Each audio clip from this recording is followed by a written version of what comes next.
কারণ শয়তান জন্ম দিতে পারে কিন্তু পিতা হতে পারে না, বাবা এবং সন্তান অথবা পিতা পুত্র, এই যে একটা সম্পর্ক বা একটা বন্ধন, একজনের প্রতি আরেকজনের যে অনুভব বা অনুভূতি, কাছে থাকার, কাছে পাবার, কাছে রাখবার, ভালো রাখবার, তাকে সবসময় উন্নতির পথে তৈরি করবার, তাকে সবসময় সুস্থ রাখবার যে চেষ্টা তা বাবার ভিতরে থাকে সন্তানের জন্য। একই রকম ভাবে সন্তানের কিছু চাওয়া থাকে, আমি বাবার কাছ থেকে এটা পাবো, আমি বাবার কাছে এটা চাবো, বাবার কাছ থেকে এটা নেব, আমি বাবার মতো হব। ছোটবেলায় একজন সন্তানের কাছে তার নায়ক থাকে বাবা, আর বাবার স্বপ্ন থাকে আমি আমার সন্তানকে আমার মনের মতন করে তৈরি করব। আর এই জন্য বাবা তার সর্বস্ব ত্যাগ করে চলে, কখনো আধ পেটা খায়, কখনো বা না খেয়ে থাকে, কতবার তার জুতো ছিঁড়ে যায় তবু সে নতুন জুতো কেনে না, কিন্তু পুরাতনটাকেই সেলাই করে চলে। কতবার তার কাপড়ের প্রয়োজন হয় তথাপি সে কেনে না, সন্তানের কি প্রয়োজন সেইটা মেটাবার খরচ জোগাড় করে। কত রাত সে নির্ঘুম কাটায় ওভারটাইম করে, যে সন্তানের এই প্রয়োজনটা মেটাতে হবে, এই জন্য অর্থ লাগবে। এটা হলো বাবা। বাবা যে কি এটা উপলব্ধি করা যায়, কিন্তু মুখের ভাষায় বোঝানো খুব কঠিন হয়ে যায়। আর তাই বাবা এবং সন্তানের সম্পর্ক শুধু বাবাই বুঝেন, আবার সন্তান যখন বাবা হয় তখন সে বুঝে। কিন্তু সন্তান থাকা অবস্থায় সে বাবার যে মূল্য, বাবার যে অবদান, বাবার যে উপস্থিতি, এটা বুঝতে তার অনেক কষ্ট হয়। জয় যিশু, জয় যিশু। পিতার সাথে গৌরব করি যে আজকে তিনি আবার আমাকে আপনাদের সামনে একত্রিত করেছেন। Hallelujah, hallelujah, hallelujah, hallelujah, hallelujah. প্রিয় ভাই বোন, ইব্রিয় পুস্তক তার 12 অধ্যায় 6 থেকে 8 পদ, কেননা প্রভু যাহাকে প্রেম করেন তাহাকেই শাসন করেন, যে কোনো পুত্রকে গ্রহণ করেন তাহাকেই প্রহার করেন। শাসনের জন্যই তোমরা সহ্য করিতেছ, যেমন পুত্রদের প্রতি তেমনি ঈশ্বর তোমাদের প্রতি ব্যবহার করিতেছেন। কেননা পিতা যাহাকে শাসন না করেন এমন পুত্র কোথায়? কিন্তু তোমাদের শাসন যদি না হয়, সকলেই তো তাহার ভাগী, তবে তো তোমরা জারজ পুত্র নও। খ্রিস্টতে প্রিয় ভাই এবং বোন, এই অংশটি পড়তে গেলে পরে অনেক সময় নিজেরা বুঝতে পারি না যে এত কঠিন একটি বিষয় কেন ঈশ্বর আমাদেরকে লিখলেন, জানালেন বা বললেন। তাহলে কি ঈশ্বরের হৃদয়ে কোনো দয়া নাই, মায়া নাই? ঈশ্বর এমন একটা কথা বলতে পারলেন?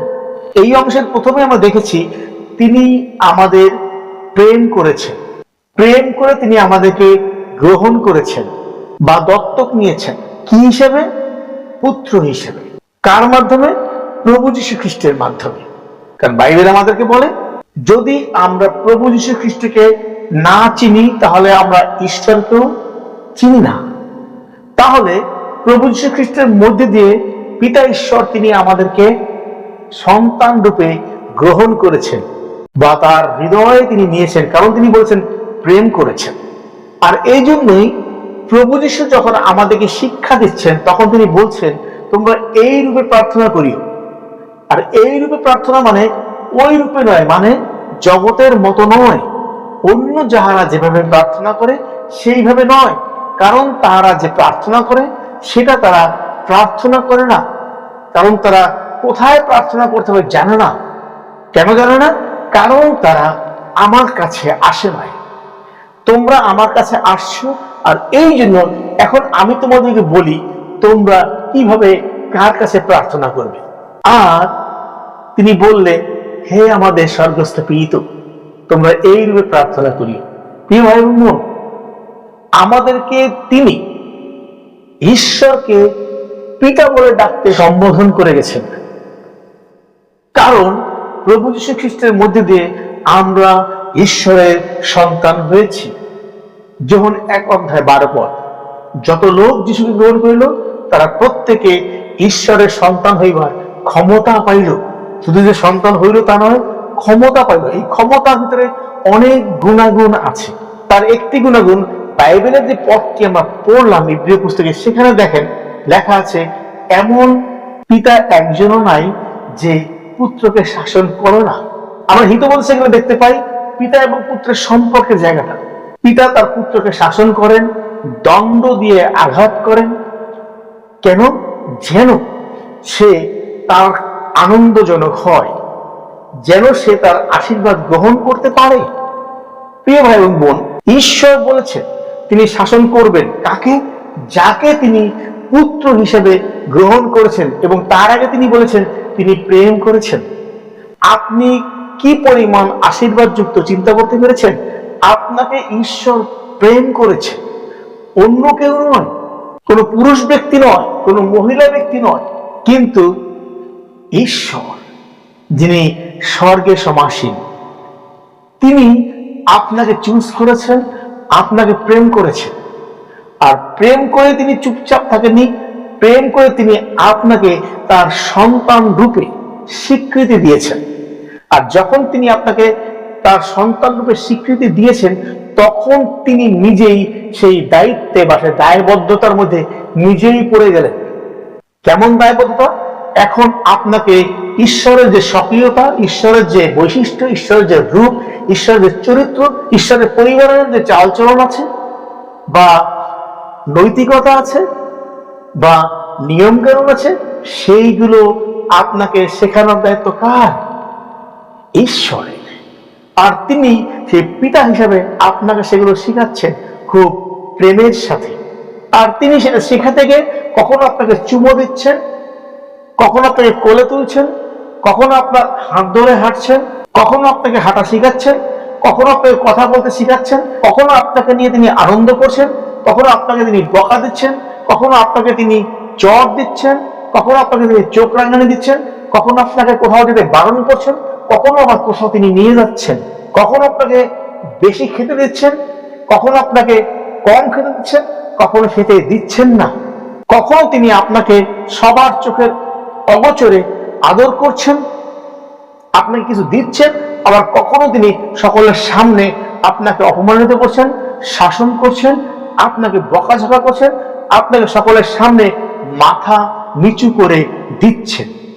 আবার কখনো তিনি আপনাকে তার ঘরের সমস্ত প্রকৃতি দিয়ে দিচ্ছেন। আর সবচেয়ে বড় যে বিষয়, আপনাকে তিনি ঈশ্বর তার সন্তান হইবার ক্ষমতা দিয়েছেন। এই সবকিছুই তার শাসন। কারণ তিনি আগে বলেছেন আমি প্রেম করেছি। আর এই প্রেমের যে অঙ্গ প্রত্যঙ্গগুলো আছে, তার ভিতরে একটি হলো শাসন।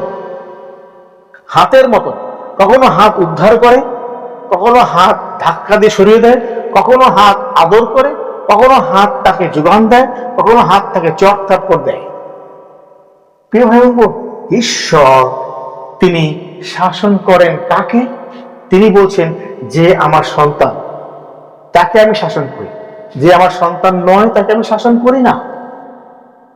এবং তিনি সেখানে বলছেন শেষে গিয়ে, যদি কারো শাসন হয় তাহলে তার পিতা আছে। প্রিয় ভাই বোন, যখন আপনার এরকম কোনো শাসন হয় আপনি দেখবেন, তখন আপনি ঈশ্বরে গৌরব করবেন, হ্যাঁ ঈশ্বর, আমি জানি তুমি আমার পিতা, আমি এই জন্য তোমার গৌরব করি, আমি আনন্দিত যে আমার পিতা আছেন। আমি জারজ নই, আমি বেওয়ারিশ নই, আমি বাস্টার্ড নই, আমি গর্ভস্রাবের সন্তান নই। জারজের অনেকগুলো অর্থ আছে। আর ঈশ্বর এখানে বলছেন যদি শাসন না হয় তাহলে সে জারজ, পুত্র নয়। ঈশ্বরের আনন্দ করেন যে আপনার বাবা আছে, আপনি পুত্র তার, আপনি জারজ নন। হালেলুয়া। খ্রিস্টতে প্রিয় ভাই বোন, আপনার যখন শাসন হয় তখন বুঝতে পারবেন আপনাকে ঈশ্বর কিছু বলতে চাচ্ছে, শেখাতে চাচ্ছেন, আপনাকে দিয়ে কিছু করতে চাচ্ছেন, আপনাকে কোনো কিছুর দায়িত্ব দিতে চাচ্ছেন, আপনাকে তৈরি করছেন স্বর্গীয় পরিবারের একজন যোগ্য সন্তান রূপে। হালেলুয়া। প্রিয় ভাই বোন, এমন পিতা কে আছে যে সন্তানের জন্য চিন্তা করে না? আমরা বাইবেলে দেখি অনেক চরিত্র আছে। আপনি আপনার বাবার দিকে তাকিয়ে দেখবেন, আবার আপনি যখন বাবা তখন আপনি, নিজে নিজে দেখবেন আপনি সন্তানের জন্য কি করছেন। সন্তান যখন পড়ে যায় তখন আপনি তাড়াতাড়ি তাকে উঠান, সন্তান যখন বিপদে পড়ে তখন আপনি তাড়াতাড়ি দৌড়ে যান তাকে উদ্ধার করতে। আবার সন্তান যদি গালাগালি করে তখন আপনি তাকে চর দেন। এটা বলতে পারবো না, এটা করা উচিত না, কারণ এটা খারাপ কথা। সন্তান যখন ভুল বন্ধুর সাথে মিশে তখন আপনি তাকে সেখান থেকে নিয়ে আসেন বকা দিয়ে, তাদের সাথে মিশতে পারবো না, ঠিক না? আবার সন্তান যখন দুঃখ পায় আপনি তাকে কোলে তুলে নিচ্ছেন, আপনি আদর করছেন। আপনার পকেটে অর্থ না থাকলেও আপনি তার যোগান দেওয়ার জন্য ব্যস্ত হয়ে পড়ছেন। প্রেম, ঈশ্বর আপনাকে শাসন করবার আগেই প্রেম করেছেন, তিনি সেখানে বলেছেন, কারণ তিনি যতজনকে প্রেম করেছেন ততজনকে তিনি পুত্র করেছেন এবং তারপর তিনি তাদেরকে যোগ্য করে তোলার জন্য শাসন করছেন। এই বাক্য আমাদেরকে বলছে, যদি শাসন না হয় তাহলে আমার কোনো পিতা নাই। আমি জারজ, জারজ মানে আমি গর্ভস্রাব, অর্থাৎ জন্ম দেয়া সহজ কিন্তু পিতা হওয়া সহজ নয়। পিতা হতে গেলে পরে তাকে সমস্ত কিছুর দায়িত্ব নিতে হবে, তৈরি করতে হবে সন্তানকে, প্রেম করতে হবে এবং যোগ্য রূপে তাকে তার পরিবারের জন্য তৈরি করতে হবে, পরিবারের গৌরবের জন্য তাকে উন্নত করতে হবে। প্রিয় ভাই এবং বোন, ঈশ্বর আমাদের সেই পিতা যিনি পবিত্র। আর যখন আমরা ঈশ্বরের একজন পুত্র প্রভু যীশু খ্রিস্টকে বিশ্বাস করি আর তখন আমরা ঈশ্বরের সন্তান হইবার ক্ষমতা পাই। যখন 1:12 তাই বলে। অতএব ঈশ্বর যখন আপনাদেরকে তাকাবেন, তাকিয়ে যখন দেখবেন ইয়েস আপনি তার একজাত পুত্র যীশু খ্রিস্টকে বিশ্বাস করেছেন, গ্রহণ করেছেন, আর তখনই আপনাকে তিনি প্রেম করা শুরু করবেন, তখনই আপনাকে তিনি প্রশিক্ষণ দেওয়া শুরু করবেন, তখনই আপনাকে তিনি তার যোগান দেওয়া শুরু করবেন, তখনই আপনাকে তিনি তার সমস্ত কিছু উজাড় করে দেওয়া শুরু করবেন, যেন আপনি সেই ঘরে সন্তান রূপে বৃদ্ধি পেতে পারেন। কারণ ঈশ্বর আপনাকে ভালোবাসেন। প্রথম জন 2:23 যিশুই খ্রিস্ট ইহা যে অস্বীকার করে সে বই আর মিথ্যাবাদী কে? সেই ব্যক্তি খ্রিস্টানই যে পিতাকে ও পুত্রকে অস্বীকার করে। যে কেউ পুত্রকে অস্বীকার করে সে পিতাকে পায় নাই। যে ব্যক্তি পুত্রকে স্বীকার করে সে পিতাকে পাইয়াছে। হালেলুয়া। প্রিয় ভাই এবং বোন, প্রভু যিশুকে আপনি পেয়েছেন মানে আপনি পিতা ঈশ্বরকে পেয়েছেন, তার মানে আপনার পরিচয় আপনার কাছে এসেছে। এতদিন আপনি পরিচয়হীন ছিলেন, এতদিন আপনি জারজ ছিলেন, এতদিন আপনি বেওয়ারিশ ছিলেন, এতদিন আপনি জগতের ছিলেন, এতদিন আপনি শয়তানের ছিলেন। কিন্তু যখন আপনি প্রভু যিশুকে পেয়েছেন, প্রভু যিশুকে নিয়েছেন, রিসিভ করেছেন, সেই মুহূর্ত থেকে আপনি আপনার পিতাকে পেয়েছেন, যিনি আপনার প্রকৃত পিতা, সত্য পিতা। আর সেই সত্য পিতাকে আপনি পেয়েছেন। অতএব আপনি এখন আর জারজ নন, কিন্তু স্বর্গের পরিবারে আপনি ঈশ্বরের পুত্র। হালেলুয়া। পিতাকে ধন্যবাদ দেন যে পিতা আপনাকে সেই পরিচয় ফিরিয়ে দিয়েছেন, যেন আপনি পরিচয়হীন না থাকেন। আমরা খুব জানি জগতে পরিচয়হীন কোন লোক, তাকে আমরা কিভাবে দেখি? খুব ধিক্কার চোখে দেখি, খুব মন্দ চোখে দেখি, খুব খারাপ চোখে দেখি, হেয় চোখে দেখি। কিন্তু সেই জায়গা থেকে ঈশ্বর রক্ষা করেছেন আপনাকে প্রভু যিশুর মধ্যে দিয়ে। অতএব আমাকে প্রভু যিশুকে চিনতে হবে। আসুন আমরা আরেকটি পদ দেখি, প্রথম জন 3:9 এবং 10। যে কেউ ঈশ্বর হতে জাত সে পাপাচরণ করে না, কারণ তাহার বীর্য তাহার অন্তরে থাকে এবং সে পাপ করিতে পারে না, কারণ সে ঈশ্বর হইতে জাত। আপনি ঈশ্বর হইতে জাত। আপনি এখন আর ব্যবস্থার নিয়মে চলতে পারেন না, কারণ ব্যবস্থার ভিতরে আমাদের জন্ম হয়েছিল আর আমরা সেখানে পাপী ছিলাম। এবং লেখা আছে, দেখো পাপে আমার মাতা আমাকে গর্ভে ধারণ করিয়াছিল। আমরা সেখানে পাপী হয়ে জন্ম নিয়েছিলাম। আমরা যদি সেই ব্যবস্থার অধীনে থাকি তাহলে আমরা আর ঈশ্বরকে পাবো না পিতা হিসাবে। কিন্তু যখন আমরা সেই ব্যবস্থা থেকে বের হয়ে প্রভু যীশু খ্রিস্টে বিশ্বাস করেছি, পরিত্রাণ পেয়েছি, এবং তখনই আমরা ঈশ্বরের সন্তান হবার যোগ্যতা অর্জন করেছি। আমেন। তারপরে 10 পদে কি লেখা আছে? ইহাতে ঈশ্বরের সন্তানগণ এবং দিয়াবলের সন্তানগণ প্রকাশ হইয়া পড়ে। খ্রিস্টতে প্রিয় ভাই এবং বোন, দিয়াবলের সন্তান এবং ঈশ্বরের সন্তান আলাদা আলাদা। ঈশ্বর বলছেন এখানে আপনি কার সন্তান? আর কোনো কিছু সন্তান নাই পৃথিবীতে। ঈশ্বরের সন্তানরা আছে এবং দিয়াবলের সন্তানরা আছে। আপনি কার সন্তান? আপনি নিজে বুঝতে পারবেন যদি আপনি প্রভু যীশু খ্রিস্টকে বিশ্বাস করে থাকেন, আপনার জীবনে গ্রহণ করে থাকেন ঈশ্বরের একজাত পুত্র রূপে এবং আপনার ত্রাণকর্তা রূপে, তাহলে আপনি ঈশ্বরের সন্তান। আর যদি আপনি যিশুকে বিশ্বাস না করেন, আপনার জীবনে গ্রহণ না করেন, তাহলে আপনি দিয়াবলের বা শয়তানের সন্তান, যা পাপাচরণ করে, যা ব্যবস্থার মধ্যে আছে, এখনো সে ব্যবস্থা থেকে বের হতে পারে নাই। প্রিয় ভাই এবং বোন, আর ঈশ্বর এখানে এই বিষয়টাকেই জারজ বলেছেন, পিতৃহীন বলেছেন। কারণ শয়তান জন্ম দিতে পারে কিন্তু পিতা হতে পারে না। কারণ শয়তান জন্ম দিতে পারে কিন্তু পিতা হতে পারে না, পারে না, পারে না। কিন্তু ঈশ্বর তিনি পিতা। আমেন। প্রিয় ভাই এবং বোন, ঈশ্বর এই জায়গাটা বারবার আমাদের কাছে প্রকাশ করেছেন। যখন আমরা প্রভু যীশুকে গ্রহণ করি আমাদের ভিতরে, আর তখনই আমরা ঈশ্বরের সন্তান হইবার ক্ষমতা পাই। স্বর্গরাজ্যের সমস্ত কিছুতে আমাদের বিচরণ থাকবে। ঘরের ভিতরে যেমন থাকে, যখন আপনার ক্ষুধা লাগে তখন ফ্রিজ খুলে খাবার বের করেন, যখন আপনার ঘুমের ইচ্ছা হয় তখন আপনি বিছানায় গিয়ে শুয়ে পড়েন, যখন আপনার গোসল করার ইচ্ছা আপনি বাথরুমে গিয়ে আপনার গায়ে জল ঢেলে দেন, যখন আপনার কিছু করতে ইচ্ছা করে আপনি আপনার সেই ড্রয়িং রুমে বা আপনার নিজের রুমে চলে যান কিছু করতে। স্বাধীনতা। আর যখন আপনি ঈশ্বরের সন্তান, তখন স্বর্গে আপনার বিচরণ করবার স্বাধীনতা। আর সেখানে কি হবে? সেই স্বাধীনতাকে আপনি ব্যবহার করবেন, সেটাই ঈশ্বর প্রতি মুহূর্তে শিখান আমাদেরকে। এটাকেই তিনি বলেছেন শাসন। এই শাসন যে না মানবে সে পিতৃহীন জারজ, আর এই শাসনকে যে মানবে সে ঈশ্বরের গৌরব করবে, কারণ সে জানে ইয়েস আমার পিতা আছে, ইয়েস আমার মা আছে। আর যে পুত্র জ্ঞানবান সে পিতার শাসন মানে, গ্রহণ করে এবং ঈশ্বরের আনন্দ করে, ঈশ্বরের গৌরব করে এবং ঈশ্বরের প্রশংসা করে। হালেলুয়া। খ্রিস্টতে প্রিয় ভাই এবং বোন, আসুন আমরা আর জারজ থাকতে চাই না, আমরা আর অপয়া থাকতে চাই না, আমরা আর বাস্টার্ড থাকতে চাই না, আমরা আর গর্ভস্রাবের সন্তান থাকতে চাই না, আমরা আর দিয়াবলের সন্তান থাকতে চাই না। কিন্তু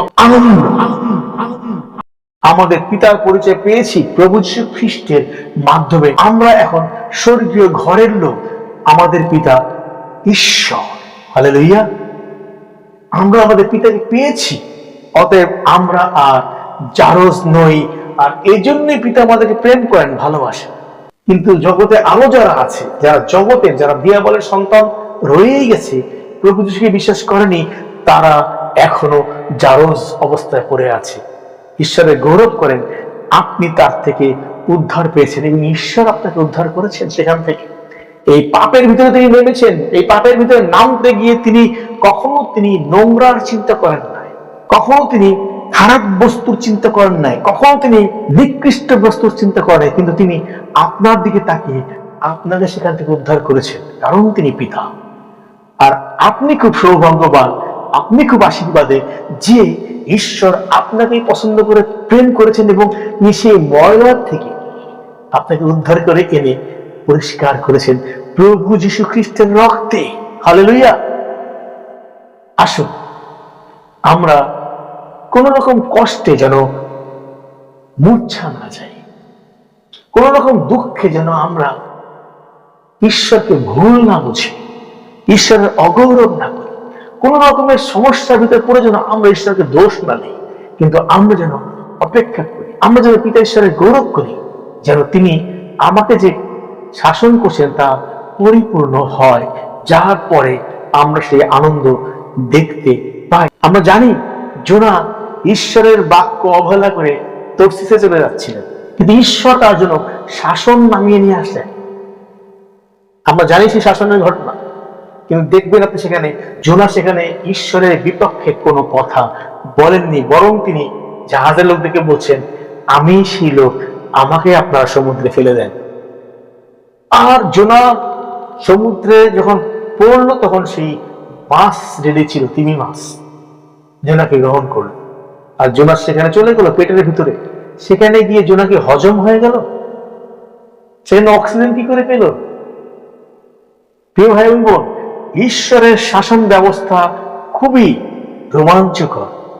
আর জোনা সেখানে গিয়ে হাঁটু গেড়ে প্রার্থনা করছেন, ঈশ্বরের গৌরব করছেন। হালেলুয়া। কখনো ভয় পাবেন না। ঈশ্বর যখন আপনাকে শাসন করবেন তখন আপনি সেই শাসনের পক্ষে দাঁড়িয়ে ঈশ্বরের গৌরব করবেন জোনার মতন। আপনি দেখবেন সেখানে কি আশীর্বাদ অপেক্ষা করছে আপনার জন্য। আপনি চিন্তা করতে পারবেন না, কারণ আপনি ঈশ্বরের সন্তান। আর এরপরে জোনাকে দিয়ে ঈশ্বর কি কাজ করালেন? স্বর্গরাজ্যের কাজ করালেন। ওদেরকে বলো, আমার কথা বলো। প্রিয় ভাই বোন, এর চাইতে সৎ কাজ আর কিছু পৃথিবীতে নাই। ঈশ্বরের বিষয় আরেকজনের কাছে সুসমাচার বলা। আর আপনাকে যখন এই দায়িত্ব দিবেন তখন আপনি দেখবেন ঈশ্বর, তিনি আমাদের মহান পিতা। আসুন আমরা প্রভু যীশু খ্রিস্টকে আমাদের জীবনে গ্রহণ করি, আর আমরা জারজ পদবী থেকে উদ্ধার পাই।